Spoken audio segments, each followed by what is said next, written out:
There are rare individuals whose very presence shifts the atmosphere, not because of anything they do on the surface, but because their inner frequency hums at a higher resonance.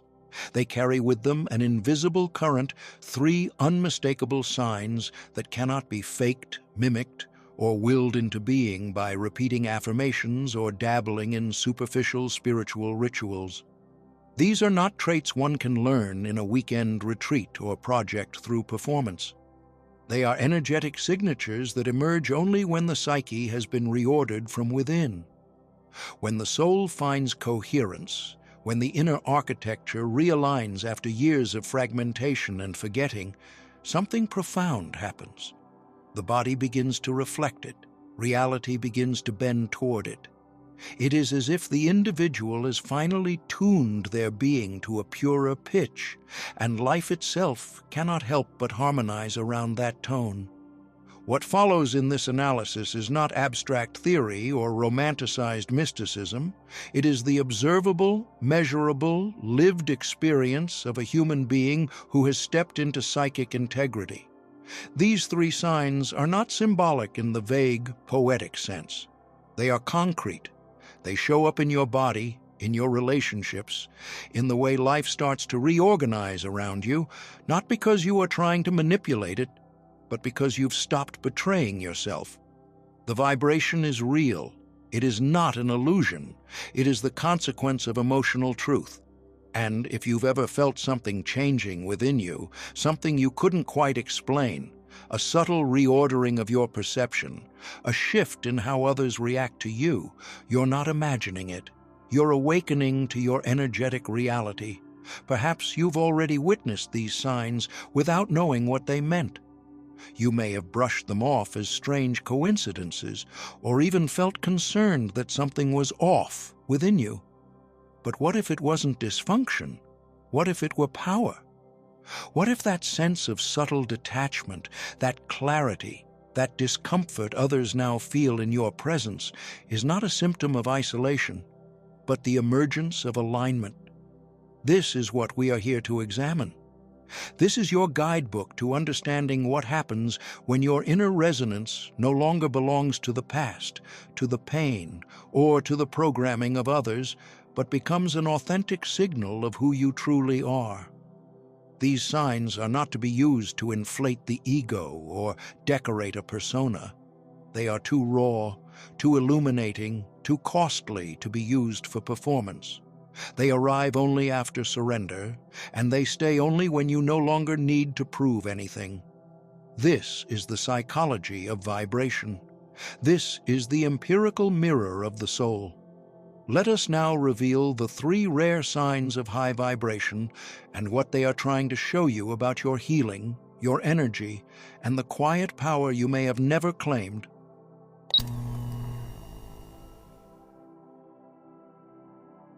The first sign of a high-vibration individual does not announce itself in grand proclamations or lofty ideals. It speaks through the flesh, through the sacred, often misunderstood intelligence of the body.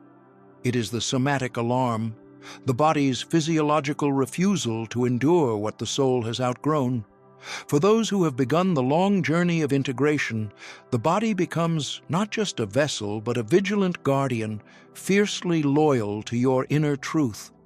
It no longer whispers, it roars. The moment you begin to drift from the frequency of your authenticity, your body intervenes, not symbolically, but biologically.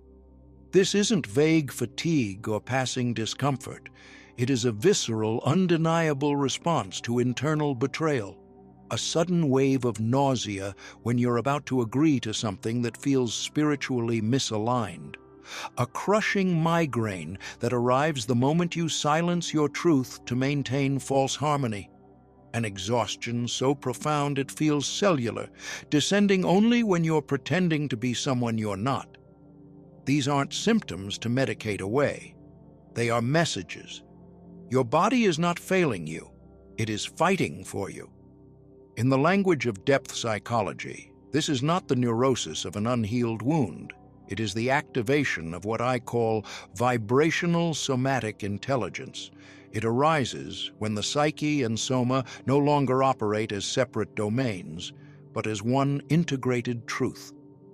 When this happens, the body becomes a living compass. It will reject environments, people, and even opportunities if they carry a frequency that contradicts your evolving self. You may find that the career that once sustained you now makes you physically ill, or that your presence in certain social settings feels like an energetic assault on your nervous system. These are not signs of weakness. These are the signals of an awakened biology that can no longer metabolize in authenticity. You are not breaking down. You are being rebuilt, restructured to align with the internal coherence your soul demands. Perhaps you felt this, but didn't yet have the language for it. You tried to push through out of duty, out of fear, or out of guilt, and your body shut down. It protested before your mind could rationalize the compromise. That moment you sat across from someone you once loved and suddenly felt physically unwell. That time you stepped into a meeting and your throat tightened, your chest constricted, not because of anxiety, but because every fiber of your being screamed, "This isn't right." That was not fragility. That was your vibrational integrity declaring war against self-abandonment. This is the body transformed into a sacred mirror, reflecting the soul's evolution. The distinction is profound. A fragmented self creates illness through conflict, but an integrated self generates signals through alignment. When you become whole, your biology becomes precise. It will not permit you to lie without cost. It will not allow you to remain in falsehood without consequence. The constriction in your throat becomes a boundary. The ache in your stomach becomes a compass. And the fatigue that blankets you becomes a plea for course correction. This is no longer moral, it is physiological. Your body will now speak when your voice cannot. It will defend your frequency at all costs, because once coherence has been felt, dissonance becomes intolerable. If you've ever had to leave a job, a relationship, or a social circle, not because you were mentally weak, but because your body couldn't bear the vibration, that was your power. That was your soul's biology refusing to shrink any longer. The rejection wasn't a failure, it was truth made flesh. This is the first sign, and its reality is as undeniable as gravity.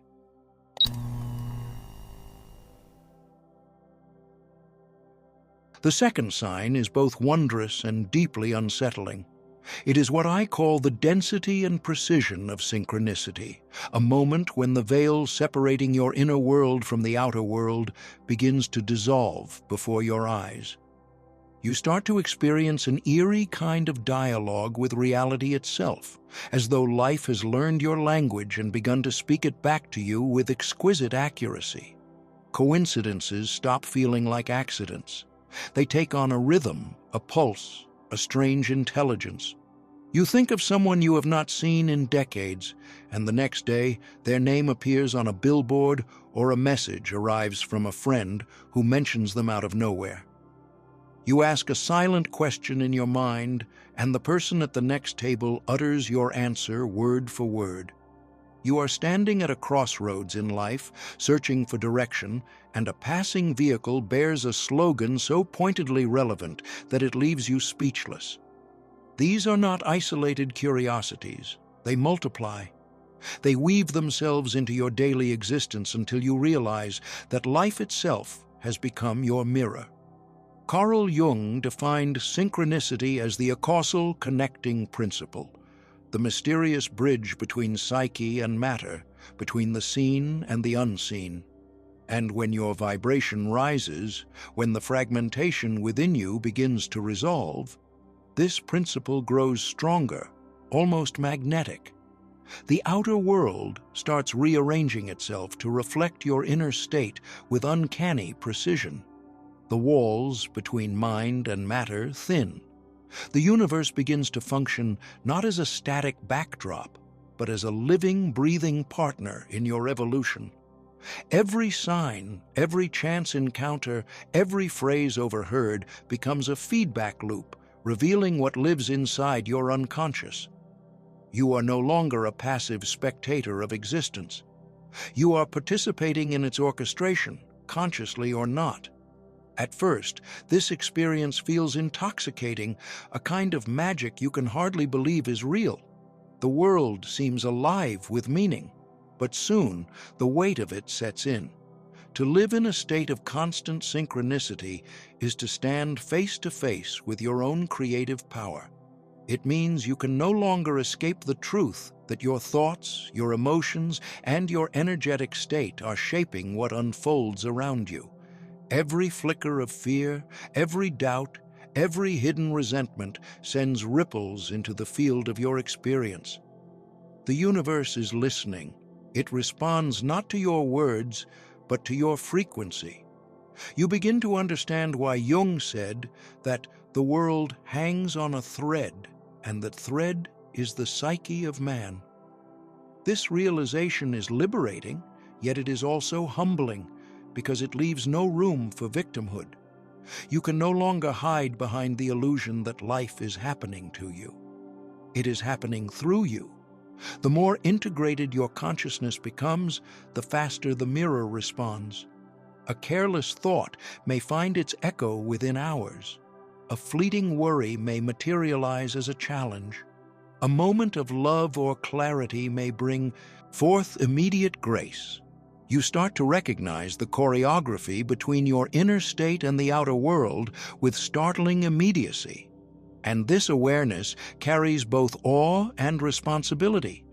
Many who reach this level of awareness describe it as both a blessing and a burden. Because once you see the dialogue between psyche and matter, you cannot unsee it. You feel reality bending around your intentions, shaping itself to the architecture of your inner truth.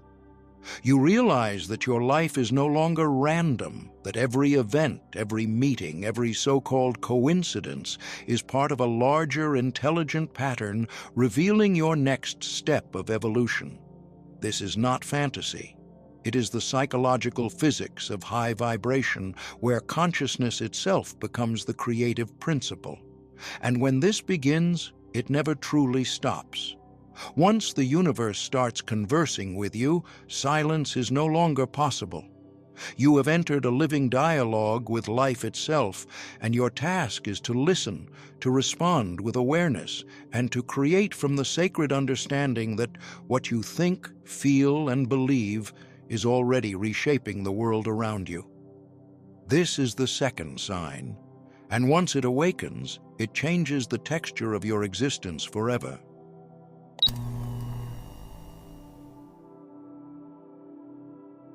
There comes a moment on the path of inner alignment when you no longer need to speak to be seen. The third sign of a heightened vibration is not something you declare, but something others involuntarily feel. Without effort, without intention, without uttering a single word, you begin to evoke deeply polarized reactions in strangers.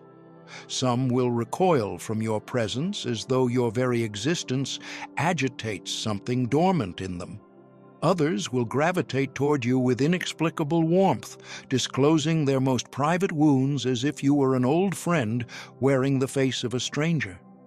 This phenomenon, which I have termed spontaneous polarization, is not about charisma or charm. It is the energetic reality of individuation made visible. You may enter a room and feel the temperature shift. One person may glare without reason, their posture rigid, their gaze filled with unspoken accusation. Another might lean in, eyes softening, as if they've been waiting their entire life to meet you. And yet, you've done nothing to provoke either response. You are not performing, not persuading, not seeking validation. You are simply being. But that beingness carries weight. It unsettles, it awakens, it confronts. In Jungian terms, when an individual has undergone deep psychological integration, their very presence becomes a reflective surface, an unclouded mirror through which others are forced to meet parts of themselves they may have long rejected. When someone responds with instant hostility, it is rarely about you. It is the shadow stirring within them.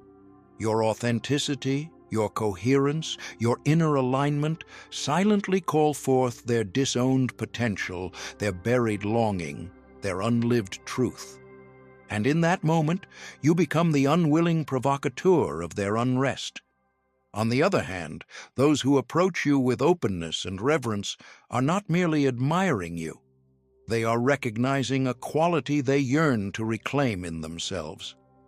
You become a symbol, not because you've tried to be, but because you've stopped trying to be anything else.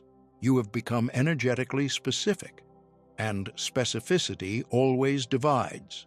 It resonates or it repels, but it rarely allows room for indifference. The key distinction lies in intention. Are you performing a role, curating a mask, seeking a reaction? If so, the responses you receive are merely echoes of your own unconscious hunger. But if you are anchored in your essence, living truthfully without the desire to manipulate perception, then the world's reaction, positive or negative, is a reflection of your energetic frequency, not your personality. To live at this level is to realize that anonymity begins to vanish. You can no longer hide within the crowd, no longer dim your energy to remain unnoticed. People feel you before they hear you. They react to the language of your presence before words are exchanged. This is not a cause for arrogance, but for responsibility. You have become visible to the unconscious. The physics of your frequency now carries consequences, and this, too, is part of individuation when your inner contradictions are reconciled. When the war within quiets, the world outside can no longer ignore you. Not because you are seeking attention, but because coherence is magnetic. Integration radiates. You have not ascended above others. You have descended fully into yourself. And that descent creates a signal that the unconscious in others can no longer avoid. This is the third rare sign of high vibration, and it is not about being loved or disliked. It is about being real. And reality, when fully embodied, polarizes. It does not please everyone, but it frees you from the need to.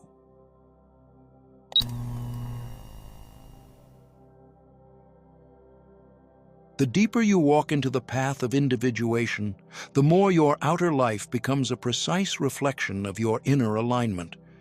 It begins invisibly with a private reckoning, the decision to face yourself without pretense. But soon, it becomes visible to the world. Your energy sharpens. Your presence becomes unmistakable. You no longer speak your truth. Your body emanates it. People feel it before they understand it. Environments shift to match your vibration. And suddenly, you find yourself standing in a reality that mirrors your internal coherence with uncanny accuracy. This is not magic. This is the natural law of resonance. And yet, with this gift comes a quiet exile. Because once you are this clear, you lose the ability to blend in. You can no longer shrink, bend, or pretend. Your frequency becomes too defined, too luminous, too unyielding to falsehood. And those who have not yet faced themselves will often find your existence too confronting to tolerate. You may find yourself increasingly alone, not because you have isolated yourself, but because truth, in its raw form, isolates. The world is conditioned to reward assimilation, not authenticity. And so, you will begin to witness the silent cost of coherence, the fading of relationships, the absence of external validation, the discomfort of being seen not for who you appear to be, but for who you truly are. This is the price of inner clarity. It strips away the masks, including your own. But herein lies a greater danger, one far more treacherous than solitude. It is not the world's reaction to your vibration that endangers you. It is your own. At this threshold, a subtle temptation begins to whisper. You see how others respond to your presence. You feel the difference in your energy. You experience synchronicities, emotional clarity, and psychic sensitivity. And without realizing it, you begin to identify with the effects. You start to believe that you are the source. This is the moment when individuation risks becoming inflation. Carl Jung called this psychic inflation, when the ego secretly begins to claim ownership of the archetypal energies that pass through it, when you mistake the light shining through you as your own radiance rather than the soul's reflection of something far greater. The signs of this shift are deceptively subtle. You begin speaking often of your vibration, your gifts, your unique frequency. You crave being seen as different, as awakened, as rare. You use language not to share, but to separate. You are no longer rooted in humility. You are now orbiting around a spiritualized self-image. This is not the fruit of integration. It is the ego, reborn in more refined disguise. And though your words may sound enlightened, they carry the silent scent of superiority. True wholeness does not require display. It moves quietly, like water shaping stone. The integrated self does not announce its growth, nor seek evidence of its expansion. It simply lives it. The more evolved the soul, the more natural the frequency. There is no longer a need to convince anyone. You stop talking about your power because you are too busy living in alignment with it. You stop chasing signs because your life itself has become one. You no longer interpret synchronicities as achievements, but as confirmations of inner order. If you find yourself needing to explain, prove, or remind others of your vibration, it may not be as stable as you think. Ask yourself not what others perceive in you, but how you respond in silence. Does your energy cultivate reverence for life or validation for the self? Do you feel quietly humbled by the depth of existence or secretly chosen by it? This is the dividing line between inflation and integration. One isolates you in illusion, the other dissolves you into truth. And when you realize that you are not the light, but the lens through which it shines, you begin to walk the true path. One not of performance, but of presence. One not of egoic mastery, but of surrendered becoming.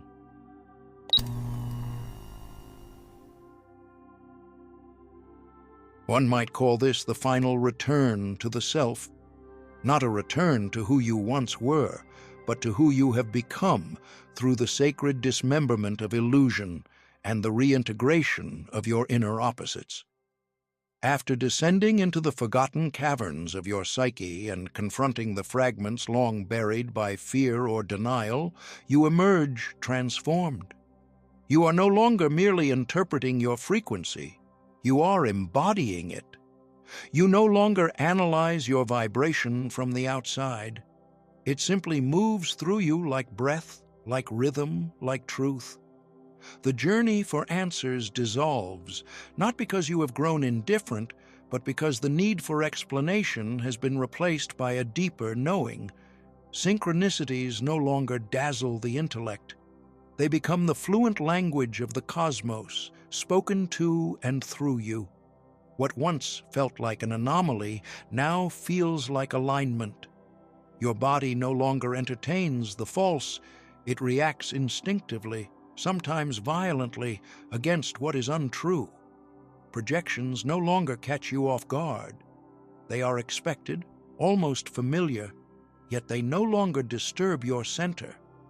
You do not need to name your state or showcase it. You are simply living the tone of your essence. This is the signpost of genuine integration, not a display of enlightenment, but a resting in your own frequency with such authenticity that striving itself dissolves. You are no longer becoming spiritual. You are no longer chasing consciousness. You are no longer curating an image of elevation. You simply exist as the frequency you've always been, but could not yet embody. And now that you have tasted this coherence, you could not betray it even if you tried. Your nervous system would revolt, your breath would catch, your intuition would sound the internal alarm. You are not imprisoned by your truth. You are freed by it, shaped by it, forever aligned with its signal. These three rare signs are not milestones to check off on a spiritual resume. They are the echoes of a deeper encounter with yourself, the inevitable effects of staying present through every fragmentation, every refusal, every collapse, until there is nothing left to divide. And when you stop running, when you no longer deny the parts of yourself you once disowned, a mysterious shift occurs, not in theory, but in the fabric of your being. Your biology rebels against betrayal. Your body becomes a sentinel of integrity. It will not let you lie. It forces you back into coherence. This is not poetic. It is somatic, cellular. The world itself begins to mirror your inner terrain. Environments that ask you to shrink become intolerable. Synchronicities intensify. They are no longer coincidences, but confirmations. Life feels like a mirror that doesn't lie. The illusion of separation between the inner and the outer dissolves. The world responds before you speak. Others sense your clarity before you say a word. Your existence activates the latent energies in those around you, their longing, their creativity, their hidden wounds. You can no longer blend into the background. You will be felt before you are seen. You will be remembered even in silence. Your vibration speaks louder than your voice. This is the essence of high vibrational integration. It is not aesthetic. It is not performative. It is an inner synthesis so complete that the outer world must reorganize in response. It is not always comfortable, but it is unshakably true. So the question is not whether you recognize these signs. The question is, are you willing to live at a level of self-responsibility so deep that it leaves no room for the old masks? Can you live a life that demands you never look away again? Are you willing to hold both the burden and the gift that comes with such clarity? When your presence becomes a mirror and your soul becomes a signal, you are no longer on a spiritual path. You have become the path. And if something inside you stirred while reading this, if you saw yourself in these signs, know this: you are not alone. Others walk beside you in quiet strength and humble power, living their frequency, not speaking it.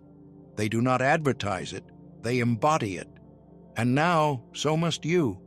Choose the sign that resonates most. Let it speak to you. And above all, stop pretending. The time for performance has passed.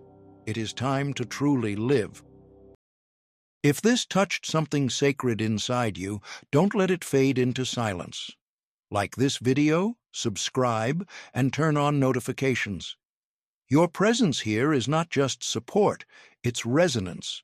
And if you feel moved to give back, your donation becomes a quiet but powerful gesture that helps keep this light alive for others still walking in the dark.